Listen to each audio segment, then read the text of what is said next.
امیر حمزہ یہ آئیں گے اور آپ حضرات کے سامنے تقریر پیش کریں گے۔ ان کی تقریر سے پہلے میں آپ حضرات سے یہ درخواست کر دینا چاہتا ہوں کہ جو حضرات کھڑے ہیں وہ کرسیوں پر بیٹھ جائیں اور بیٹھ کر کے پورے سکون اور اطمینان کے ساتھ پروگرام کو سنیں۔ اس سے انتظامیہ کو بھی سہولت ہوگی اور آپ حضرات کو بھی پورا مزہ آئے گا۔ تو اسی لیے میری درخواست ہے کہ جو حضرات ادھر ادھر کھڑے ہیں أما بعد فقد قال الله تعالى أعوذ بالله من الشيطان الرجيم بسم الله الرحمن الرحيم والذين هم على صلاتهم يحافظون أولئك هم في جنات مكرمون صدق الله العظيم۔ مہمانان دی وقار، معزز حاضرین، محترم بزرگوں، میں آپ حضرات کے سامنے نماز کے متعلق چند اہم احادیث شریفہ کا ترجمہ پیش کرنا چاہتا ہوں، جن کی روشنی میں ہمیں نماز کی اہمیت معلوم ہوگی اور ہم دل سے اس پر عمل کر سکیں گے۔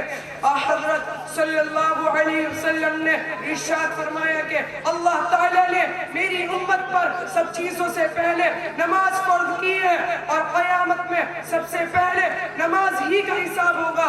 نماز کے بارے میں اللہ سے ڈرو، نماز کے بارے میں اللہ سے ڈرو۔ آدمی اور شرک کے درمیان نماز کا فرق ہے۔ اسلام کی علامت نماز ہے۔ حق تعالی شان نے کوئی چیز ایمان اور نماز سے افضل فرض نہیں کی۔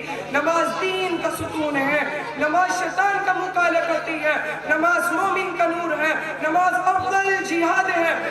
جب آدمی نماز میں ہوتا ہے تو اللہ تعالیٰ اس کی طرف پوری توجہ فرماتے ہیں، اور جب وہ نماز سے ہٹ جاتا ہے تو وہ بھی توجہ ہٹا لیتے ہیں۔ جب آسمان سے کوئی آفت اترتی ہے تو مسجد والوں سے ہٹا لی جاتی ہے۔ اگر نمازی کسی وجہ سے جہنم میں چلا گیا تو آپ اس کے سجدے کی جگہ کو نہیں چھو سکے گی، کیونکہ اللہ تعالیٰ نے سجدے کی جگہ کو آگ پر حرام کر دیا ہے۔ جنت کی کنجیاں نماز ہے۔ نماز کا مرتبہ دین میں ایسا ہے جیسے سر کا درجہ بدن میں۔ نماز دل کا نور ہے، جو اپنے دل کو نورانی بنانا چاہے وہ بنا لے۔